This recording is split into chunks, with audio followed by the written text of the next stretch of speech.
ان کو کہا آپ کتے سے بھی بدتر ہیں. حضرت بالکل خاموش ہو گئے. شاگرد نے کہا حضرت یہ آپ کو اتنا خطرناک بات کہا لیکن آپ خاموش رہے.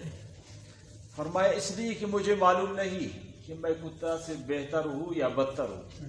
یہ اس وقت مجھے معلوم ہوگا کہ اللہ تعالیٰ میرے حق میں جنت کا فیصلہ فرمائے گا.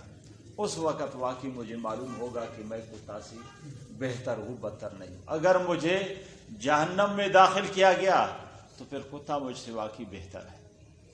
تو اس آیت کریمہ میں اللہ تعالیٰ نے ارشاد فرمایا کوئی قوم سے یہاں مراد رجال ہے، کوئی مرد بھی مذاق نہ اڑائے کسی دوسرے پر.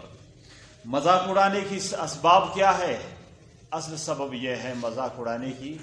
مذاق اڑانے کا معنی یہ ہے دوسرے کی توہین کرنا، دوسرے کو ذلیل کرنا. یہ اس وقت ہوتا ہے جب آدمی اپنے آپ کو بڑا سمجھے، دوسرے کو حقیر اور کمزور ذلیل سمجھے، پھر مذاق اڑائے گا. تو آدمی اپنے حیثیت کو دیکھے، میرے اندر کیا چیزیں ہیں، میرے ابتدا کیا ہے.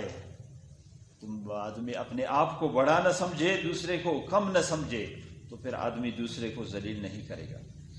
اس آیت کریمہ میں ایک نقطہ یہ ہے کہ اللہ جل شانہ مردوں کی الگ ذکر فرمایا، عورتوں کی الگ ذکر فرمایا. فرمایا کوئی مرد دوسرے مرد پہ مذاق نہ اڑائے، اور فرمایا ولا نساء من نساء، اور نہ کوئی عورت دوسرے کسی عورت پہ مذاق اڑائے. یہاں باقاعدگی کے ساتھ عورتوں کا بھی ذکر اللہ تعالیٰ نے فرمایا. حضرات مفسرین فرماتے ہیں کہ یہ جو گناہ ہے یہ عورتوں میں بہت زیادہ ہے، اس لیے اللہ تعالیٰ نے ان کے خصوصی طور پر ذکر فرمایا کہ دوسرے عورت پہ وہ مذاق اڑاتے ہیں اور دوسرے کے وہ توہین کرتے ہیں اور اس کو ذلیل کرتے ہیں. لیکن ایک تیسرا احتمال ہے، وہ ذکر نہیں. مرد مرد پر مذاق نہ اڑائے، عورت عورت پر مذاق نہ اڑائے. ایک تیسرا بھی احتمال ہے کہ مرد عورت پہ، عورت مرد پہ بھی مذاق نہ اڑائے، لیکن اس کا ذکر نہیں کیا گیا. اس کی وجہ یہ حضرات لکھتے ہیں کہ اس لیے کہ مرد کا اختلاط عورتوں کے ساتھ، مرد کا ملنا عورتوں کے ساتھ، عورتوں کا مردوں کے ساتھ، یہ تو بالکل شریعت میں حرام ہے، ناجائز ہے. یہ صورت بالکل ہو نہیں سکتی، اس لیے اس کے حکم کو بھی ذکر نہیں فرمایا گیا. لیکن آج کل ہم تقریبات میں اپنے دیکھیں کہ ہماری تقریبات میں مرد عورتیں سارے اکٹھے ہیں، اور یہ اسلامی قانون کے خلاف ہے. تو اللہ تعالیٰ نے ارشاد فرمایا ایک تو یہ کہ کوئی مذاق نہ اڑائے کوئی مرد دوسرے مرد پہ، اور نہ کوئی عورت نہ دوسرے کسی عورت پہ. فرمایا اس لیے کہ ہو سکتا ہے جس پہ مذاق اڑایا جا رہا ہے وہ بہتر ہو مذاق اڑانے والے سے. اور اللہ جل شانہ اس میں اسی آیت کریمہ میں دوسرا ہمارے عیب یہ ذکر فرمایا وَلَا تَلْمِزُوا أَنفُسَكُمْ، اپنے ایک دوسرے کو تم تانا نہ لگاؤ، عیب نہ لگاؤ. آج کل ہمارے ماحول میں، معاشرہ میں یہ ہے کہ ہم بالکل بغیر جھجک کے عیب لگاتے ہیں، تانا لگاتے ہیں. جب ہمیں کہا جائے کہ بھائی آپ اس کے خلاف کوئی بات نہ کرے، وہ موجود بھی نہیں، تو ہم جرأت کے ساتھ اس کہنے کو بھی تیار ہے کہ ہم اس کو آمنے سامنے اس طرح بات کہہ دیں گے. تو یہ اللہ جل شانہ نے اس سے منع فرمایا وَلَا تَلْمِزُوا أَنفُسَكُمْ، ایک دوسرے کو تم تانا نہ لگاؤ. وَيْلٌ لِكُلِّ ہُمَزَةٍ لُمَزَةٍ، اللہ تعالیٰ فرماتے ہیں ویل و ہلاکت ہو اس شخص کے لیے جو آمنے سامنے دوسرے کے عیب ظاہر کرے، یا یہ ہے کہ غائبانہ طور پر اس کے عیب کو ذکر کرے. دونوں کے اوپر اللہ تعالیٰ کی طرف سے ویل و ہلاکت ہے. اور اسی طرح اللہ جل شانہ نے تیسرا حکم اس آیت کریمہ میں ارشاد فرمایا وَلَا تَنَابَزُوا بِالْأَلْقَابِ، برے نام رکھ کر دوسرے کو نہ پکارو.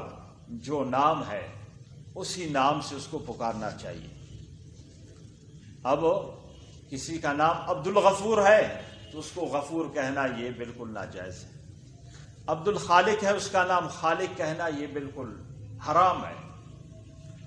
ایک تو عبد الرحیم ہے، رحیم اللہ تعالیٰ کے نام ہے، چلو یہ صفت تو نبی کریم صلی اللہ علیہ وسلم کی بھی ہے، لیکن خالق رحمان اللہ یہ تو صرف ہی صرف اللہ تعالیٰ کے اسماء گرامی ہے۔ تو اللہ جل شانہ نے اس سے منع فرمایا، اور یہ ہمارے معاشرہ میں انتہائی زیادہ ہے، انتہائی زیادہ، کہ اللہ کے نام ہم غیر اللہ پر رکھتے ہیں، یا یہ کہ اس کو غلط سلط بنا کے اور اس نام کو ہم ذکر کرتے ہیں، جیسے عبد الخالق کو بعض خالق بعض خالو، تو یہ سارے اللہ کے نام کو ہم ایسے ٹھیڑا کر رہے ہیں، ہمیں شرمانا چاہیے۔ اللہ تعالیٰ فرماتے بئس الاسم الفسوق بعد الایمان، ایمان کے بعد جو سب سے بڑا خطرناک چیز ہے وہ فسوق ہے، اور یہ گناہ کرنا ہے، تو یہ ایک بہت بڑا فسق ہے، اس سے اپنے آپ کو ہم بچائیں۔ چنانچہ اس آیت کریمہ میں اللہ جل شانہ 3 حکم بیان فرمایا، ایک یہ کہ کوئی مرد دوسرے مرد پر مذاق نہ اڑائے، اور کوئی عورت دوسرے عورت پہ مذاق نہ اڑائے، اس لیے کہ ہو سکتا ہے جس پہ مذاق اڑا رہے ہو وہ آپ سے بہتر ہو، اور فرمایا ایک دوسرے پہ آپ طعنہ زنی نہ کرے، طعنہ نہ دے دے، اور کسی کے عیب کو ظاہر نہ کرے، حتیٰ کہ جب کوئی شخص مر جاتا ہے ہم لوگ کہتے ہیں اللہ تعالیٰ اس کو بخش دے، لیکن اس طرح بھی تھا۔ نبی صلی اللہ علیہ وسلم فرمان ہے حسنوا موتاکم، اپنے مردوں کے آپ اچھائیوں کو ذکر کرو، برائیوں کو چھوڑ دو۔ بوقت غسل دینے کی بھی اس کی کوئی عیب ظاہر ہو جائے اس کو بھی چھپا لو، کیا ضرورت اس کو ظاہر کرنے کی۔ اور فرمایا کہ غلط سلط نام ایک دوسرے پہ نہ رکھو، اور جو ان کاموں کو کرتا ہے مومن مسلمان پر مذاق اڑاتا ہے، یا اس پر عیب لگاتا ہے، یا اس کا نام صحیح معنی میں نہیں رکھ لیتا، تو اللہ تعالیٰ فرماتے اس کو توبہ کرنا چاہیے۔ اگر توبہ نہیں کرتا وَمَن لَمْ يَتُبْ فَأُولَٰئِكَ هُمُ الظَّالِمُونَ، یہ لوگ ظالم ہے، اور ظالم کا ٹھکانہ جہنم ہے۔ جو ظالم ہوتا ہے اللہ تعالیٰ پہلے دنیا میں بھی اس کو سزا دے دیتے ہیں، اور دنیا اور آخرت میں سزا ویسے اس کے لیے ہے۔ اللہ جل شانہ ہمیں سب کو عمل کرنے کی توفیق عطا فرمائے۔